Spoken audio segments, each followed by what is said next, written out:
Within the Imperium lies a world of such legendary stature that Imperial scholars and common folk alike will tell tales of its defiance for thousands of years to come. A world whose very name has become synonymous with duty, sacrifice, and unbreakable resolve. This is Cadia, the fortress world that stood as the bulwark between mankind and the endless tides of chaos. For millennia, Cadians were forged in the shadow of the Eye of Terror. They are resilient, disciplined, resourceful, shaped from birth to defend the Imperium against horrors most citizens could scarcely imagine. And when the final hour came, when the sky split open and the servants of the dark gods poured forth in a tide of war, the Cadians did what they had always done. They stood. In today's video, we will journey into the heart of that final stand. We'll cover the Battle of Cadia in all its grim detail, the rise of the 13th Black Crusade, Abaddon the Despoiler's long-awaited storm of destruction, and the catastrophic opening of the Eye of Terror that plunged the galaxy into a new age of darkness. This is a story of valor in the face of annihilation, of a world that refused to yield. This is the fall of Cadia.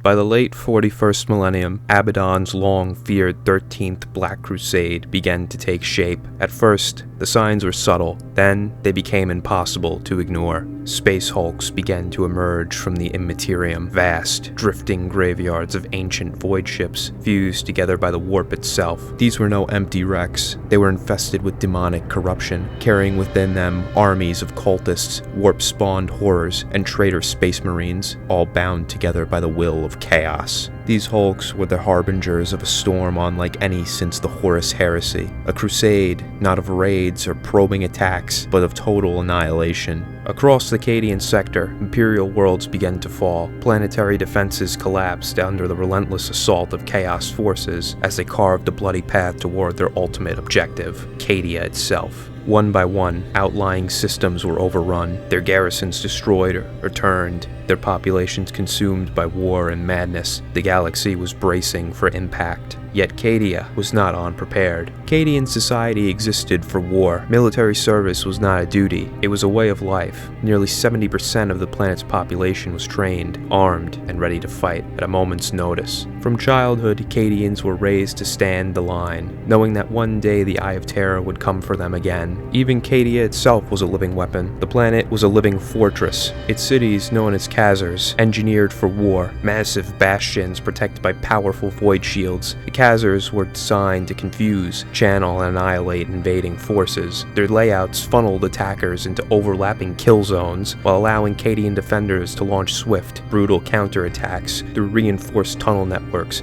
and hardened strongpoints. Every street, every wall, every firing lane was placed with purpose. At the heart of this defense stood one of the Imperium's most renowned regiments, the Cadian shock troops, highly trained, ruthlessly disciplined, and hardened by generations of war. They were regarded as some of the finest soldiers of the Astra Militarum. More importantly, they were exceptionally resistant to corrupting influence of chaos. Living their entire lives beneath the enchanting glow of the Eye of Terror, Cadians understood the horrors of the warp, not as distant myths, but as an ever-present threat. The knowledge was essential to their survival, and it forged soldiers capable of holding the line when others would break. Supporting them was the Cadian Interior Guard, the planet's elite defense force, tasked with internal security and rapid response, trained to the same brutal standards as the shock troops, and were widely considered among the best non-regimental forces in the Imperium. Alongside them operated the Internal Guard, a dedicated organization focused on rooting out chaos cults, suppressing heresy, and preventing the enemy from undermining Cadia from within. But even with its vast armies, unyielding fortifications, and centuries of preparation, Cadia now faced a chaos fleet unlike any had ever known, and the storm was only just beginning. Tens of thousands of warships darkened the skies above Cadia, their silhouettes blotting out the stars as the greatest chaos armada in history took position. The planet's orbital defenses roared to life, microcannons and defense platforms hurling fire into the abyss in a desperate attempt to hold the line. And then came the betrayal. Without warning, the Volscani Cataphracts, a regiment of the Astra Militarum, long believed loyal, turned their weapons inward. In a single devastating act of treachery, they opened fire on their own allies. Within moments, the entirety of the Cadian High Command was annihilated. Generals, strategos, and the command staff were wiped out in one brutal stroke, leaving Cadia decapitated. At the very moment it needed leadership most, from the chaos, one man stepped forward. With the command structure in ruin and the invasion already underway, Usarker E. Creed assumed control of Cadia's defenses. Calm, calculating, and utterly unyielding, Creed moved faster than Chaos had anticipated, issuing counter orders, restoring command chains, and ensuring the planet did not collapse into confusion. Cadia was bloodied, but it would not break. As the Cadians struggled to regain their footing, the orbital defenses began to fall, one by one. Defense platforms were silenced, shattered by overwhelming firepower. With the skies claimed, Abaddon the Despoiler gave the order. Hell fell from the heavens. Planetary bombardment scored the surface of Cadia, turning fortress lines into craters and igniting the atmosphere with firestorms. When the guns finally fell silent, the real invasion began. Dropships screamed through the smoke as legions of Chaos Space Marines, demonic hosts, cultist armies, and towering Chaos Titans made planetfall. The Cadians dug in. From the Khazars and trench lines, the defenders fearlessly endured the onslaught, holding kill zones and counterattacking wherever the enemy broke through. However, they were not alone. The 13th Company of the Space Wolves, long lost to legend, emerged to aid the defense, hurling themselves into the Chaos ranks with feral fury as the ground war intensified. Yet Cadia was only one front in Abaddon's grand design. Even as the battle raged at the gate, Abaddon struck elsewhere, launching massive diversionary attacks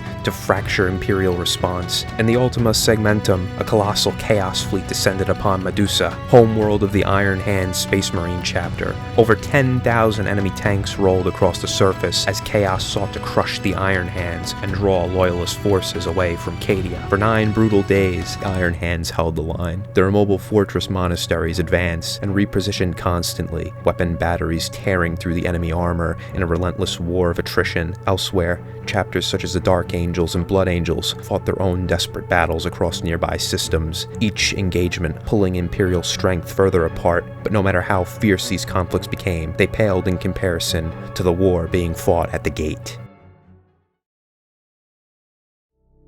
And as the war at the Cadian Gate intensifies, the defenders find themselves in an increasingly dire situation. The forces of Chaos have broken through the defenses and are now launching planetary assaults. Meanwhile, Chaos spreads across other sectors, launching multiple assaults against their allies, drawing much-needed Imperial enforcements away from Cadia, and spreading Imperial forces too thin. With these terrifying developments, it would seem that the Imperium is fighting a losing battle. However, the Cadians have one more trick left up their sleeve, and will not go down without a fight. As for the rest of Imperial forces, they must deliver swift and decisive victories against their opponents in adjacent sectors, giving themselves an opportunity to rush back to the planet and help the defenders. For the Imperials, defeat is not an option, for the consequences could be catastrophic.